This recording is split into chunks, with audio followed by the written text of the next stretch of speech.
warahmatullahi wabarakatuh. Waalaikumsalam warahmatullahi wabarakatuh. Ya, syukur alhamdulillah hari ini kita bisa bertemu lagi untuk pertemuan ketiga ya, terkait dengan teori relativitas khusus. Hari ini kita membahas topik tentang relativitas khusus Einstein. Seperti yang kita yang sudah waktu lalu ada pertemuan 1, 2 dan hari ini yang ketiga tentang teori relativitas Einstein. Nanti hal yang mendasar pada ini ada dua hal yang lalu ya, seperti kita ininya. Pertama itu terkait dengan karena relativitas itu kaitannya dengan ada hal yang dianggap mutlak. Yang pertama itu tentang kecepatan cahaya. Kecepatan cahaya itu menjadi mutlak. Yang kedua kita memahami adanya rumusan-rumusan fisika secara umum yang pada akhirnya juga menaungi yang kita anggap sebagai fisika secara umum ya, atau fisika universal yang mengaitkan tentang waktu lalu tentang langkah acuan ya. Dan pada akhirnya juga kita melihat adanya relativitas itu. Nah, relativitas penting sekali karena kalau di fisika klasik kita tidak pernah mengenal adanya ya, kalau di klasik itu kan yang bicara hanya terkait dengan waktu itu dianggap absolut ya. Yang kedua terkait dengan ruang kalau secara klasik. Nah, di teori ini relativitas Einstein ini kita memahami semuanya menjadi relatif gitu ya. Terkait dengan waktu juga relatif, terkait dengan panjang juga relatif, terkait dengan masa juga itu relatif.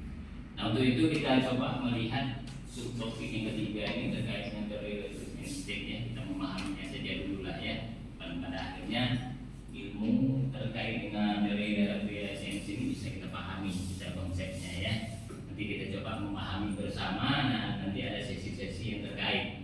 Nah, sesuai dengan yang awal dulu atau yang dua yang setelah baru, kita juga menggunakan saintifik. Saintifik ini ada 5. Pertama itu mengamati, kedua menanya, ketiga mengumpulkan data atau informasi, yang keempat mengolah data dan informasi, yang kelimanya mengkomunikasikan. Kita coba bersama nanti melihatnya dan langkah-langkah itu akan kita lalui. Oke, untuk yang pertama kita masuk langkah pertama mengamati. Ini ada ya tentang relativitas ini diambil dari YouTube ya. Ini video terkait, nanti kita coba memahaminya bersama ya. Kita coba. Siapa sih yang tahu Einstein? Einstein itu semua kita bahas ya. Bersama saja. Mengenai gravitasi yang merupakan salah satu dari teori relativitas. Seperti apa teori relativitas Einstein? Jadi ada dua teori relativitas, yang yaitu teori relativitas khusus yang menjelaskan tentang ruang waktu dan teori relativitas umum yang menjelaskan tentang gravitasi akibat gangguan ruang waktu itu. Einstein bersama dengan Profesor Hermann Minkowski menemukan perkembangan teori dari teori relativitas khusus yang membuat istilah ruang 4 dimensi. Ruang 4 dimensi ini dikenal dengan Minkowski space, yang mana ruang dan waktu sangat saling terhubung seperti anyaman yang menjadi rangkaian kesatuan ruang waktu. Lalu, kenapa ruang waktu bisa terhubung? Jadi ini, dalam teori relativitas khusus, semakin cepat kita bergerak dalam ruang, semakin lambat kita bergerak dalam waktu. Iya, jadi jika kita bergerak dengan kecepatan yang mendekati kecepatan cahaya, jalan kita bawa akan bergerak lebih lambat dari orang yang relatif diam. Dan ini bukanlah sebuah ilusi, karena detak jantung, proses metabolisme tubuh, dan sebagainya akan ikut melambat relatif terhadap orang yang diam tadi. Maka kita dan orang tersebut berada di ruang waktu yang berbeda. Lanjut part 2. Siapa sih yang belum nonton part 1-nya? Nonton dulu ya. Nah, jelas ya, karena kita pasti berpikir kalau waktu bersifat universal. Nggak mungkin dong kalau pikiran orang berbeda-beda. Nggak masuk akal banget kan? Bahkan Newton juga berpikir kalau waktu bersifat absolut dan abadi. Tapi Einstein membaca semuanya itu kalau waktu bersifat relatif. Waktu dipengaruhi oleh seberapa cepat kita bergerak dan seberapa besar medan gravitasi yang dirasakan membawa kita ke teori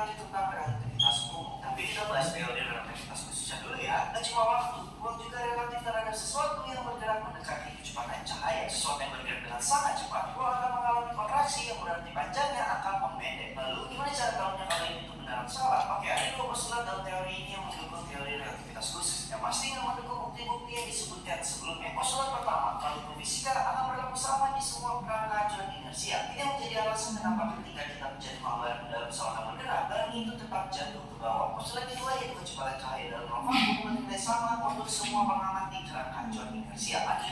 Pas saya kata dua postulat teori relativitas khusus Einstein, makanya nampak sebelumnya dulu ya. Jadi ketika kita menyalakan senter di dalam kereta yang bergerak dengan kecepatan 0,5 c dan ada orang yang diam juga menyalakan senter, maka kecepatan cahaya tetaplah konstan bernilai c di semua kerangka tujuan. Ini yang menjadi dasar kalau tidak ada objek yang dapat bergerak melebihi kecepatan cahaya. Kalau soal lagi kan, tapi itulah yang terjadi. Gabungan dari postulat ini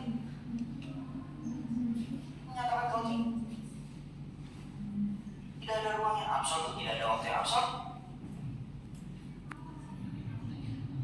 dan tidak ada gerakan yang absolut. Setiap pengamat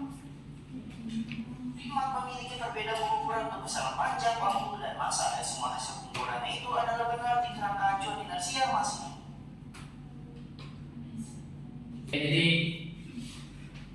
kita sudah mengamati ya, dari tampilan video tadi terkait dengan teori relativitas Einstein ya.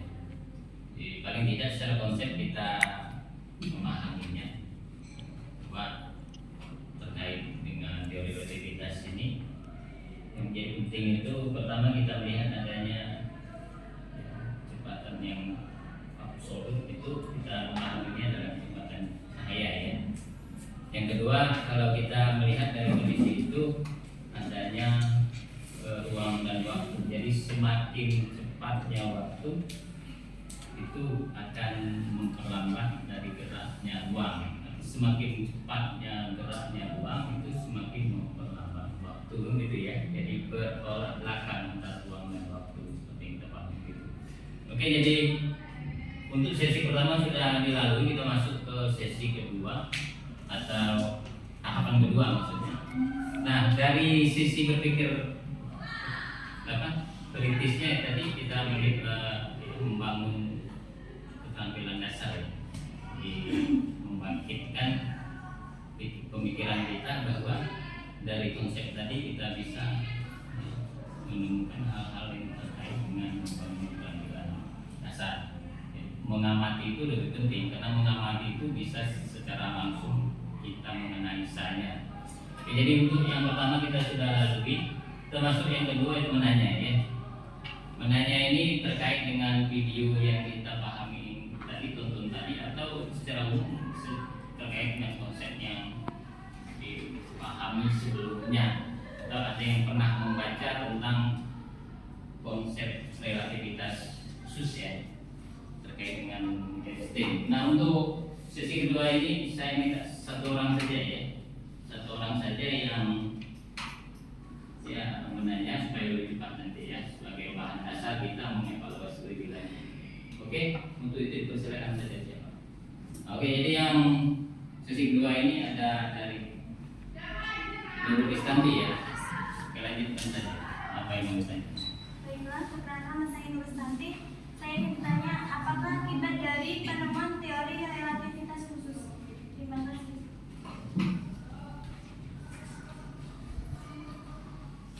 Oke ya, jadi dari sesi keduanya atau tahapan kedua itu si Nurul Istanti menanyakan apa akibatnya atau efek dari penemuan relativitas khusus.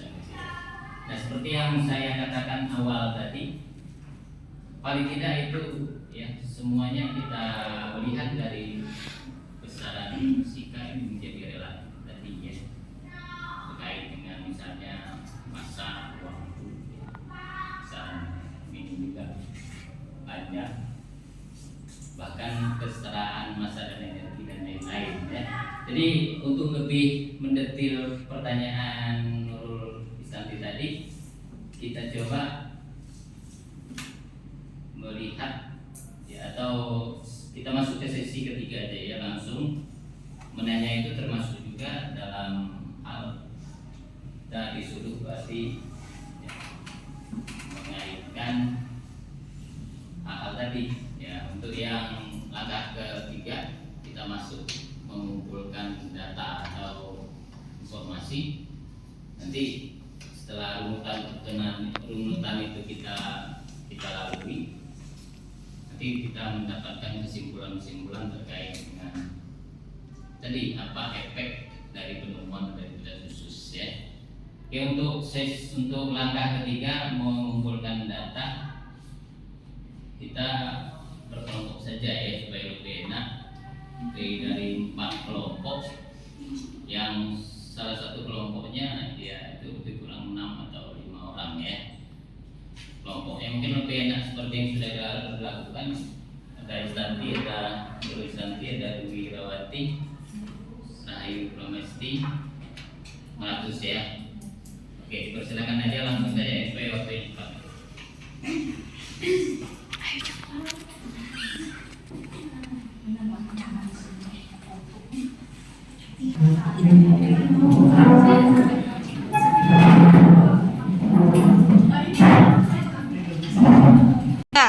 Nah, di situ kan ada LKM 3. LKM 3 itu ada 3 soal terkaitnya. Jadi Anda silakan aja mengerjakan 1, 2, 3. Ini yang mana saja kita bisa menyelesaikannya. Nanti langsung diskusi aja ya. Langsung jawab pertanyaan itu. Tidak bisa terlalu lama waktunya.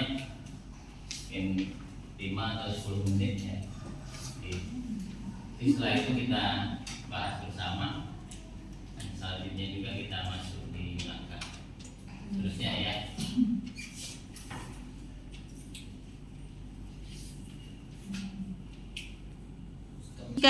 Oke ya, kita memulai karena waktunya sudah cukup ya.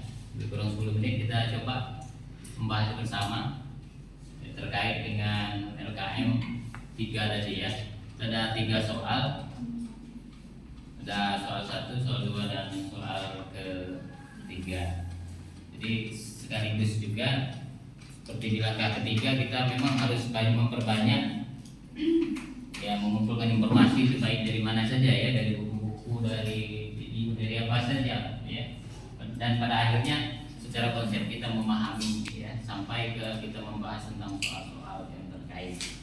Nah, untuk langsung aja masuk ke langkah keempatnya juga ya, sekaligus nanti kita disuruh ya, kalau ada langkah keempat itu kan mengolah ya, mengolah informasi ya, data yang terkait ya. Nah, di sini karena kita tidak ada eksperimen langsung, kita hanya mengerjakan soal ya, karena relativitas khusus ini kan sulit ya dipahami secara eksperimen karena alat-alatnya juga jelas mahal. Nah, untuk itu kita cukup mengerjakan soal saja. Nah, untuk langkah keempatnya ini sekaligus ya, mengolah informasi. Kalau di berpikir kritis, berarti kita disuruh menyimpulkan yang terkait dengan hasil dari soal tadi. Paling tidak kita bisa memahaminya atau tidak bisa menjawab dari pertanyaan-pertanyaan yang ada. Nah, untuk pertanyaan pertama saya minta ya, kalau mungkin disebut aja kelompok 1 ya berarti ya.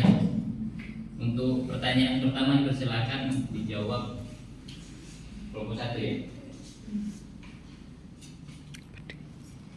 Perkenalkan, nama saya Rahayu Pramesti, NPM 41210003, perwakilan dari kelompok 1 ingin menjawab pertanyaan dari pertanyaan LKM 3 nomor 1, yang mana soalnya apakah akibat dari penemuan teori relativitas khusus, di mana jawaban dari diskusi kami yang menjawab yaitu dibatasi waktu atau pemakaran waktu ini merupakan dampak dari teori relativitas khusus yang menyatakan bahwa ruang dan waktu itu relatif. Dibatasi waktu terjadi karena adanya perbedaan gerak antara kedua pengamat terhadap ruang dan waktu. Terima kasih. Ya, oke, jadi yang soal yang pertama sudah tadi apa tadi soalnya? Apa tadi soalnya? Soalnya itu Kak, apakah akibat dari penemuan teori relativitas khusus? Ya, oke ya, jadi udah dipahami begitu aja ya. Secara umumnya sudah dipahami adanya akibat tadi ya. Yang paling penting kita memahami tadi ada relativitas yang terkait dengan pengukuran ya, baik itu panjang, masa, dan waktu. Bahkan ada kesetaraan nanti ya, energi dan lain ya. Itu saya kira udah cukup. Ya, untuk pertanyaan pertama kita masuk ke jawaban nomor 2. Untuk pertanyaan nomor 2 mungkin langsung aja ya ke kelompok berapa 2 nih ya. Ya langsung aja ke kelompok 2. Baik, perkenalkan saya Francisco dari kelompok 2 yang menjawab pertanyaan di LKM 3 nomor 2 yang soalnya panjang benda diukur pengamat dalam diam-diam sama dengan 12 meter. Berapakah panjang benda bila diukur oleh pengamat yang bergerak dengan kecepatan 0,8 cahaya? Nah, di soal tersebut kita ketahui bahwa L0 atau panjang benda itu sama dengan 12 meter dan P sama dengan 0,8 kecepatan cahaya, dan ditanya berapa panjang yang diukur oleh pengamat yang bergerak. Nah, berdasarkan hasil perhitungan kami bahwa L sama dengan L0 akar 1 dikurang P pangkat 2 per C pangkat 2 itu sama dengan 12 cm. Akarnya hasil akar tadi 0,36, jadi sama 12 meter dikali dengan akar 36, kita sama 12 dikali dengan 0,6, jadi hasilnya 7,2 meter. Terima kasih. Soal kedua sudah dijawab ya. Soal 2 tadi terkait dengan kita mengukur ya, atau panjang benda diukur pengamat yang diam, atau panjang benda itu bila diukur oleh pengamat yang bergerak. Nah, ya. Jadi yang jelas ada pemendekan ya, ada kalau bahasa kita ada kontraksi panjang ya. Jadi pada akhirnya itulah salah satu efek dari teori relativitas khusus. Nah, untuk pertanyaan ketiga langsung saja ini ke depan saya ya, lebih mudah. Baiklah, saya Gabriel Marata Soleha, perwakilan dari kelompok 3 akan menjawab pertanyaan LKM ketiga dengan soal suatu peristiwa terjadi selama 3 sekon. Menurut pengamat yang bergerak menjauhi peristiwa tersebut dengan kecepatan 0,8 c, dengan c berupa kecepatan cahaya. Kemudian menurut pengamat yang diam, peristiwa tersebut terjadi selama waktu. Maka dari soal yang telah diketahui, yaitu delta t sama dengan 3 sekon dan v 0,8 c. Kemudian persamaan yang digunakan yaitu delta t sama dengan delta 0 per akar 1 min v kuadrat per c kuadrat, sehingga didapatkan nilai delta t 0 sama dengan 3 sekon akar 0,36, kemudian sama dengan 3 sekon dikali 0,6, maka mendapatkan hasil 1,8 sekon, sehingga jawaban yang sesuai adalah B.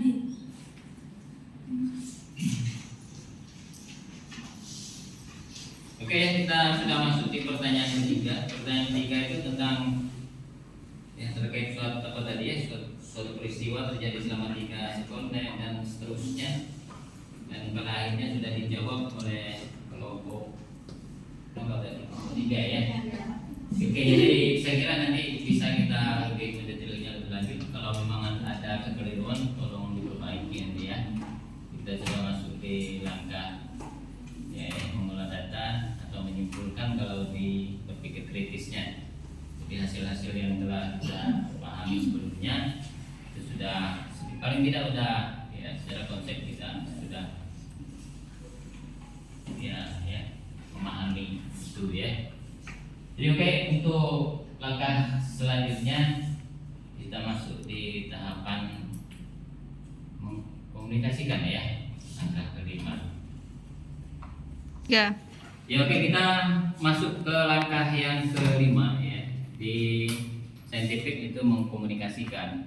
Mengkomunikasikan ini sekaligus berarti hasil kesimpulan yang telah didapati pada langkah keempat tadi, kita langsung masuk ke langkah kelima, itu mengkomunikasikan ya, secara sederhananya itu. Dan untuk lebih lanjutnya nanti memang ada tugas dalam ya membuat hasil dari kita ya memvideokan, nanti itu dimasukkan ke link YouTube ya, hasil pembelajaran kita hari ini.